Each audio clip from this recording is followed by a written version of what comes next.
Welcome to the Monday Morning Marketing Podcast for all decision makers and action takers. Take it away, Esther. And welcome back to another episode of the Monday Morning Marketing Podcast. Today we're talking about diversifying your presence. And Melanie has another word for it that she's going to tell you all about in a minute. But we're talking here today, and I'm not going to let her say it. We're talking about getting your name out there in more places than you might have thought about. Or multiplexing, said it. Right. So a lot of the times when we think about getting our name out there, having a presence, we think website, we think social media, we think, adverts, Google ads, meta ads, etc., etc. But today we're sort of thinking beyond the norm, and we're going to include a few ideas for you that we've seen some of the big guys do. And I mean, obviously they've got millions and billions of pounds, dollars, whatever, to be able to do this. But there has to be a way that you can think of to get into these things without spending an absolute fortune. So one of them would be sponsorship, sponsoring a local football team, soccer team, Gaelic team, any of these sports teams that are looking for a front of shirt sponsor that could have your name on it. And that is not a lot of money. Like at IPA Group, we did that a few years ago with my son's football team, and we had IPA Group on all the kits for his team. And obviously because he was playing for them, that kept us front of mind, because the local parents were going, what is that? And then we got, it came up in conversation. And even though he's left that football team, they reuse the kits for other teams for years to come until they get all old and raggedy and stuff. So other teams are using it, and we're still getting people searching for us on the website. So it doesn't have to just be a one season wonder and move on. It can have a lasting footprint.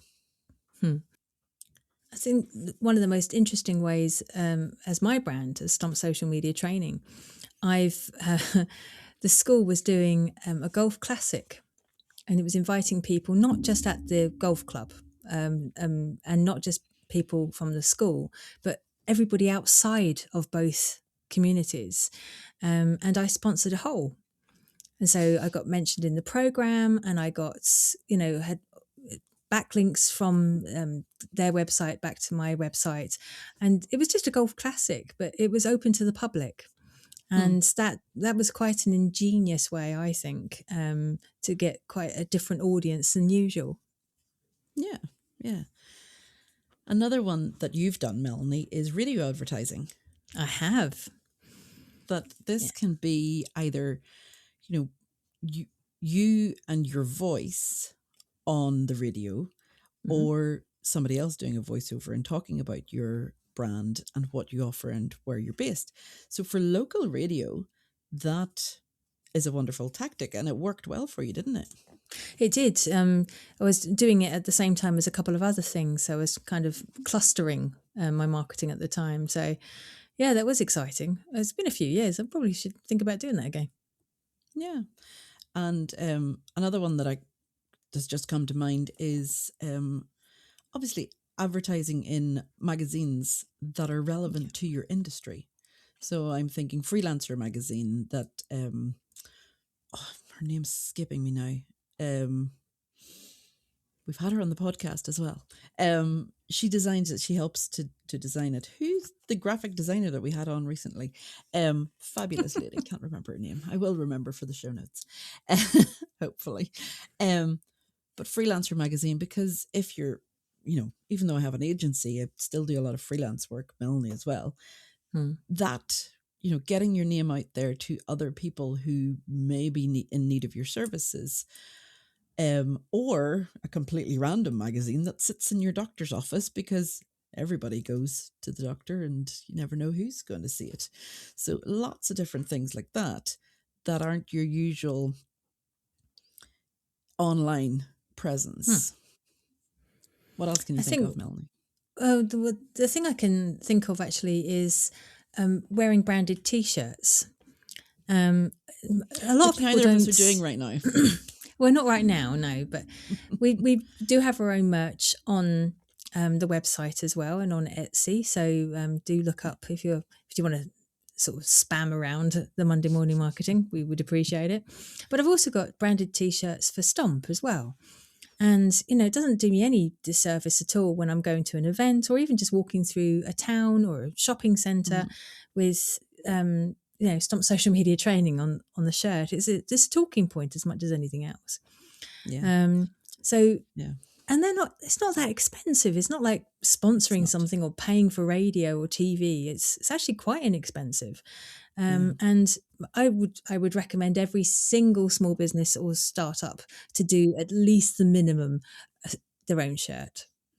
Yes. And shout out to my brother-in-law who has a QR code on the back of his hoodie, so people can automatically just scan and get through to his business. Which, if you need to learn English, you should really connect up with him. A lot of Mm-hmm. our listeners won't need to, though, because if you can understand us, you can understand a lot of English. Yes. Um, but like I was saying at the start, there are some big companies that do things that the rest of us could only imagine. So Dream we were about. talking about, Yeah. before we came on air, we were talking about Red Bull, the energy Mm. drink. And Red Bull has its TV advert, Red Bull gives you wings, and it's the one thing that sticks with everyone. But they also own 2 Formula One teams. They own, what did I count? 6 football, Yeah. soccer teams around the world. I think there's actually more. Um, Apparently they have ice hockey teams as well that they own. They have a sailing team, but they also then do the soapbox, which is like a build your own racing car thing that Hmm. people can do around the world, and they have different locations for it. Or they do the coming down the slope into water in something that you've built as well. So they put their name to a lot of things that a lot of us wouldn't have the budget to do. Like, I couldn't go and buy a football team. Quite like to eventually, but if you have something that you want to do, like run your own event, do it with your brand name. Do it Hmm. with, because Melanie, your name Stomp would work really well with a music event, Stomp It Out, or like crushing grapes. You could have your own bottle of wine, stomp the grapes and make your wine. Cool. Think of things outside the box that resonate with you, that you would be excited to make and promote as well, because you have to think beyond the norm, right? So I was listening on the radio today about Kylie Minogue, a singer, for those maybe that, don't know who she is. She's an Australian singer. She started off in a soap opera that Melanie and I love, Neighbours. And most people don't know that about her, but they've maybe heard of that she has sparkling wine, or she has perfumes, or she's got a new documentary coming out. So if a singer like that can diversify into all these different things, then why can't you, as business owner, think of other ways to get your name out and to get your presence known in other circles? I mean, Melanie sponsored a whole. Maybe you can sponsor a yoga session in your local community hall, and pay for the yoga instructor to teach 10 people, especially if you're in the wellness industry, that would work quite well. If you're in the nutrition industry, it would also work quite well. If it can work well with what you do, then try it. There's, set yourself a budget, set yourself a goal, and see, measure the success of it by going, oh, well, the yoga session didn't work because nobody remembered my name. But did it, did it actually not work? Or did you not get, when people phoned you up, did you not ask them where they heard of you? Hmm. You know, what we're trying to emphasize here is you don't just have to worry about an online thing.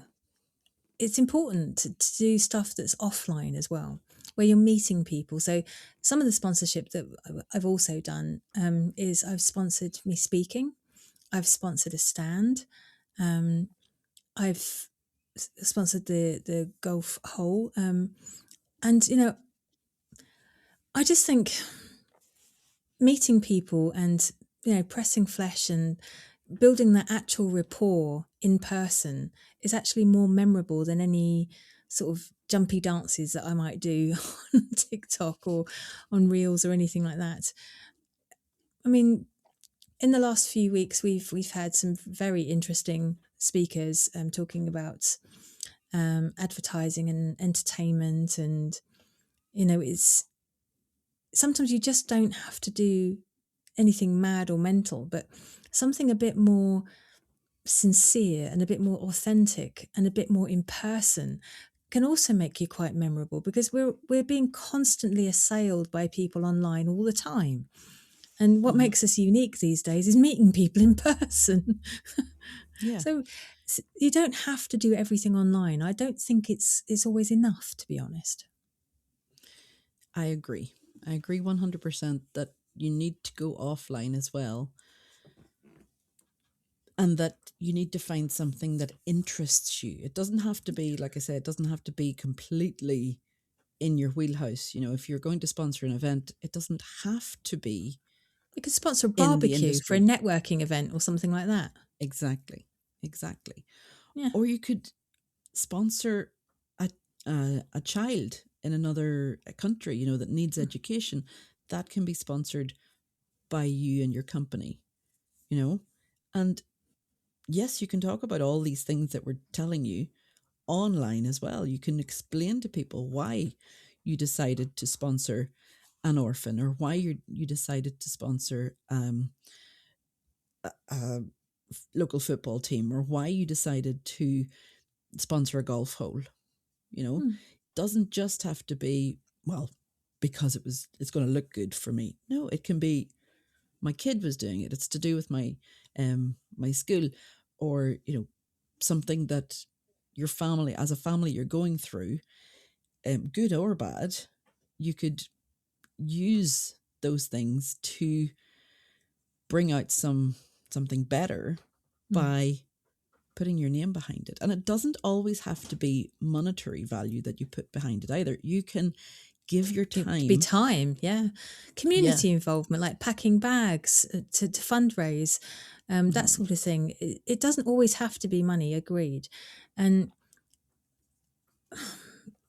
if you're trying to imagine who your best and most ideal audience is, and what keeps them awake at night, and what challenges them every day, if you can try and think of where they are based and where those issues are, where those concerns are, you can try and support those, and try and put yourself in the position where you can meet your audience where they are concerned, even if it's nothing to do with you. Yeah. A few years back now, there was a young child in my town who was quite poorly. Unfortunately, she's since passed. Who really would have needed some monetary help for treatments. And I don't know of any business who had a presence online in Mullingar that didn't support that. They all shared it pretty much. I can't think of any business that didn't. And they all did backpacks, and they all did, because it was a Mullingar child, Yes. It was a and the community. whole community got behind her. And you know we didn't all say, oh, aren't I great for doing that, but Exactly. we pulled together, and she got a lot of money from that. And it gave her more time with her family. So it's you don't always have to do it for you. That's what I'm trying to say. Yes. Yeah. It's important that you think of people beyond you, and people remember that better than anything you would ever say about yourself. Yeah.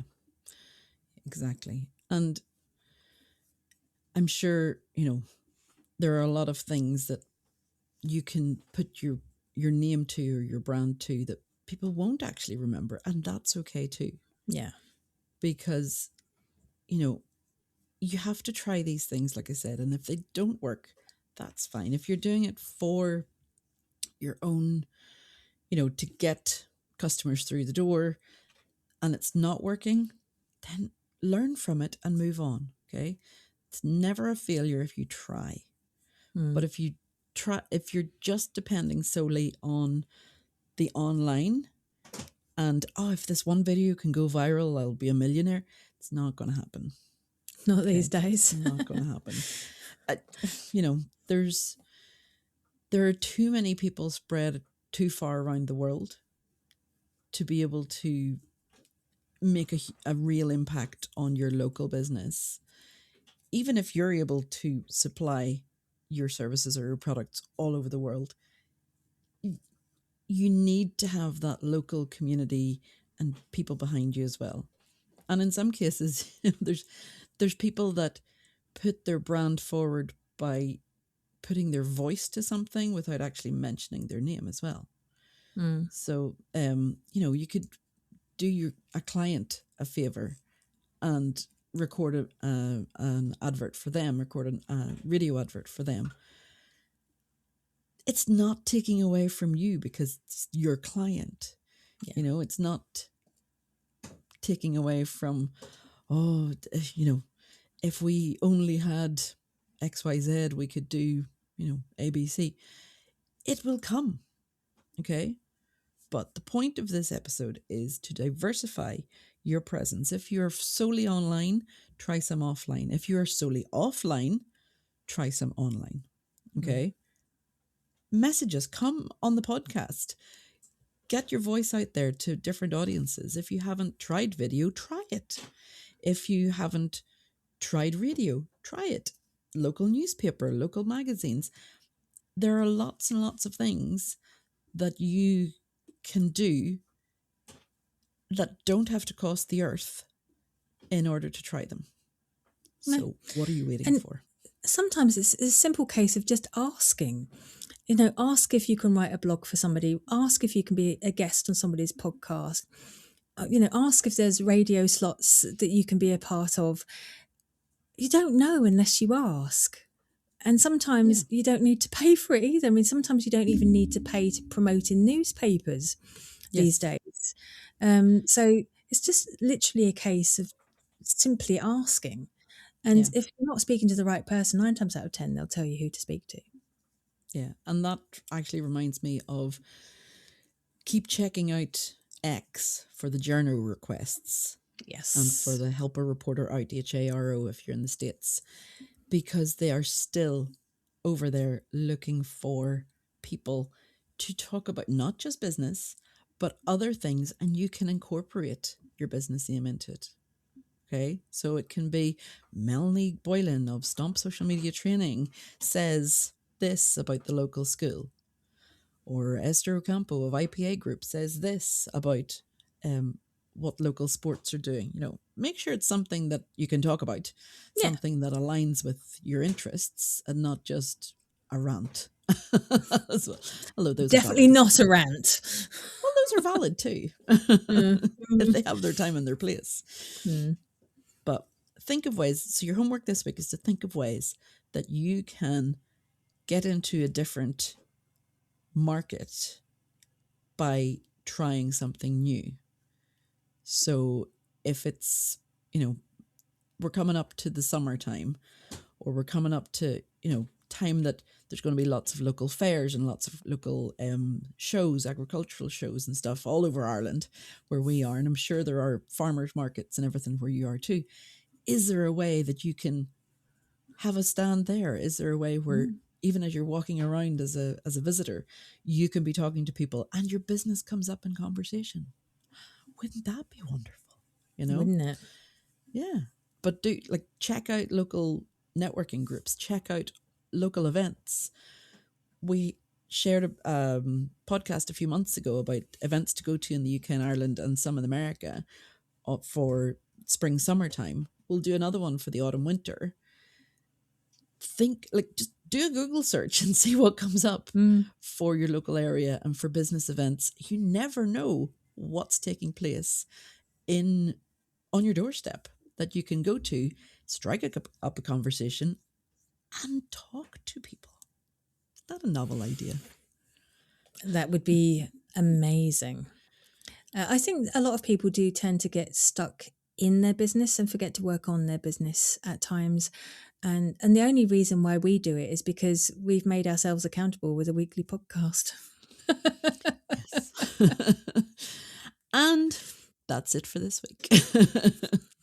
That's our time up because we've taken up a lot of your valuable time. But do let us know how you get on, whether you're going from online to offline, offline to online. Let us know what you're going to do. Send us an email, message us here, wherever you're listening to us, and let us know what you plan to do, and we will hold you accountable. Until next week. Bye. A two-handed wave this time. I felt brave. Good for you for doing something different.